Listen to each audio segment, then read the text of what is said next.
What's good, YouTube? This is Mr. Purple Zero back with another video. We talking New York Knicks tonight. When it comes to the Knicks, two people. It comes down to two people. One of them gotta go, or maybe both. Julius Randle or Tom Thibodeau. Period. That's it. That's the way I see it. Here's my problem. When it comes to Tom Thibodeau, yes, he's a solid coach. Yes, he's good. Yes, we know his resume. But that was before. You got to understand.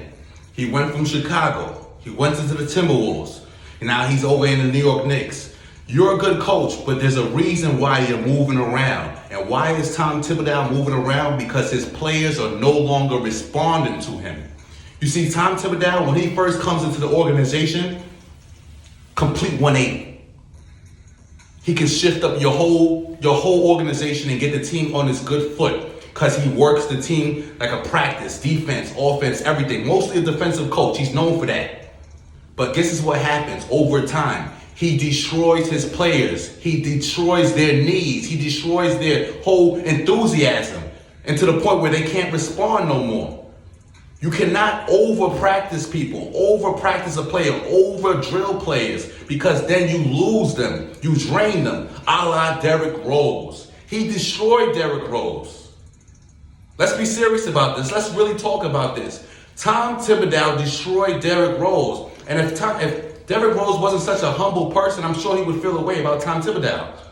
Now, I know he respects him, but at the end of the day, he overworked him. He overworked Derrick Rose. He overworked Jimmy Butler. These are the facts. I'm not just saying this to say this. This is the facts. Tom Thibodeau is a little too hard when it comes to his players. And now I get you. Hold on. What you saying? You saying that that's not good? That's not a good thing to be tough on your players? These players need some toughness. Yes, they do. But at the same time, you need a break. Up and down, running down, up and down, practice. You cannot practice 24/7 and not get no rest and then coming to work the next day. A lot of you guys call out a work for no reason. But you expect the athlete, the basketball player, to run suicides for hours upon hours? For what? Let's be serious now. Come on. Call a spade a spade at the end of the day. Practice is practice. That's one thing. But it's one thing to practice and it's one thing to destroy your players, to destroy their limbs, to the point where they can't even play good for you no more. Because that's what Tom Thibodeau has done. Now, when you look at this roster, look at this team. The R.J. Barretts, the Julius Randles, the Emmanuel Quickleys. This team is a pretty good team. They went from a 4-5 seed going against Atlanta to now the bottom of the barrel. Now the New York Knicks are garbage.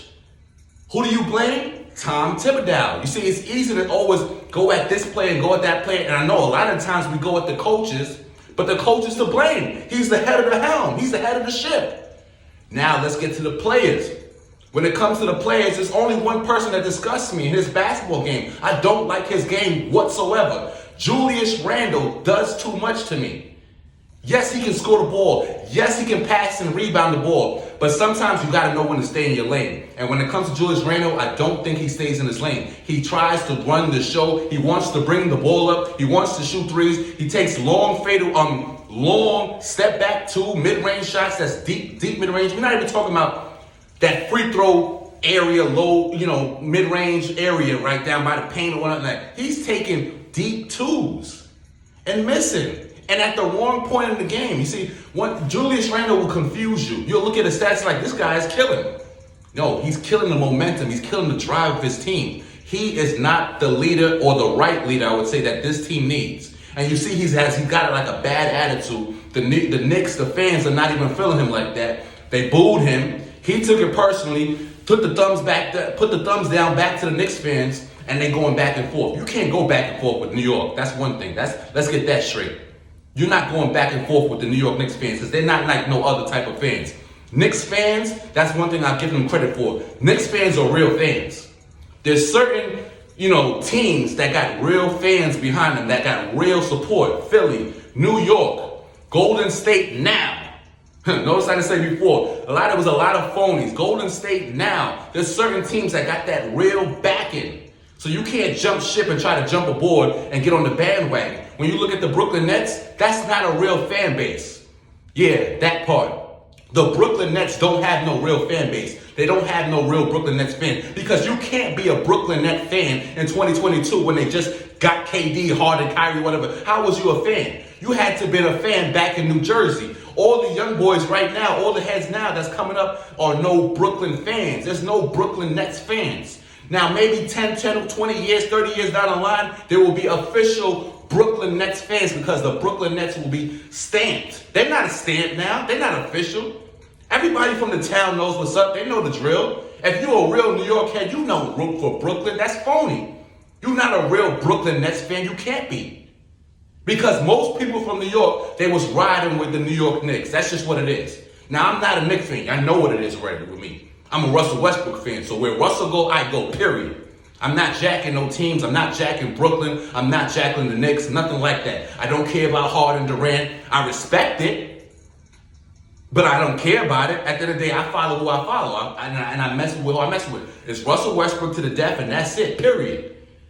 But when it comes to New York Knicks, Julius Randle has got to go. I don't care how many triple-doubles he had. I don't care if he drops 30, 40, 51 games because I just don't like his game. His style of play, to me, is erratic. He's erratic. Let's just be real. Hold on, pardon me. Julius Randle comes down the court, and it's always tunnel vision. You know, it's almost Melo-like, but without being Melo. Because let's be serious. Prime Melo versus Julius Randle, they don't compare. Give me Carmelo Anthony any day of the week. I don't even know why that sentence was even said. Julius Randle, Carmelo, they don't match. But when you talk about Julius Randle and New York Knicks, they don't rock like that. Look at the way Randle plays. He's just erratic. He comes down the court, he's jacking shots, he always wants the ball.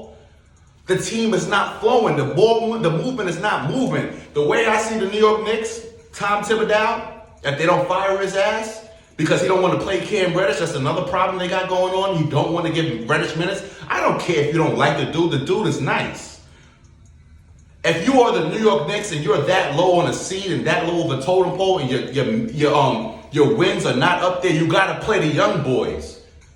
So that's what the problem is with Tom Thibodeau now. He's not playing the young boys. And Cam Reddish, obviously, he's pretty new to the team, new funk. He's just now getting his footing. If you see Cam Reddish play now, he's now getting into his bag. He's getting comfortable. Him and RJ Barrett, they already got a chemistry. You have to build on that, Tom Thibodeau. You can't have Reddish on the bench after a big move like that. You have to insert him in the lineup. Because your team is trash right now. Let's just call a spade a spade. The New York Knicks are garbage.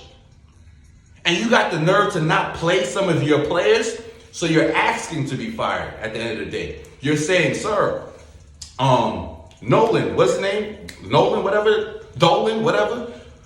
Please fire me because I don't know how to manage this team no more. And they're not responding to me. You see, they have gone cold to him. First of all, Kemba Walker. That move was donezo. That was a dumb move. I don't care how y'all feel about Kemba. I don't care he's a Bronx head. He's from the town. So what? He's washed up too. His knees are done. They got drained out by the Hornets. You see, Michael Jordan played you. Michael Jordan got the best out of Kemba Walker, packaged him up to the Celtics. See you later. Now he's rocking out with LaMelo Ball. The Celtics took Kemba Walker, drained his knees some more, and said, package him up, send him on to the New York Knicks. Now look what you got. You got a drained Knicks, weak leg, weak knee, Kemba Walker, undersized point guard, can't defend for nothing in your roster. Now, let me be fair. Kemba Walker was putting in some work when he got some time. When he did come back, he was putting up some numbers. But at the end of the day, I can't rock with Kemba Walker. He's too small for me to run my point guard. That's just me personally. I don't like small point guards. And a small point guard that's not athletic, that's not quick like he used to, that's on the other side of basketball, because you see, he ain't in his prime years no more. If this was like Kemba Walker's Hornets, Kemba, I'm rocking with that Kemba. But this is a 30-plus Kemba now. On his last leg, literally on his last leg, I'm good on you. I'll pass, sir. So that's my problems. They should have never brought in Kemba Walker. They need to move Randle now, because you know what I realized? Last year, his stock was at its highest, so that was his best time to move him. Right now, he's still a solid player. So I would try to package him up. Matter of fact, package both of the bozos up. Take Tom Thibodeau, take Kemba Walker, and take Julius Randle, and put it all in a trade package and throw them all off the boat. Staten Island Ferry, whatever. Let them walk across the Brooklyn Bridge for some cheesecake. Send them on their way. Don't send them to China, but send them on their way. They are not New York style right now. They're not making the Knicks any better. And the Knicks gotta go forward. They have too much of a good team, too many good pieces for them to not be in the playoff mix. You can't go from the 4th seed, 5th seed, and then drop down to 12, 13 when you have the same exact roster. Or damn near even more better players to your roster. It don't make sense. Evan Fournier, I was on the cup with him. I'm like topsy-turvy with Fournier because sometimes he comes out, starts lighting it up, mad threes, 30 points, and then other times you get a dud from him.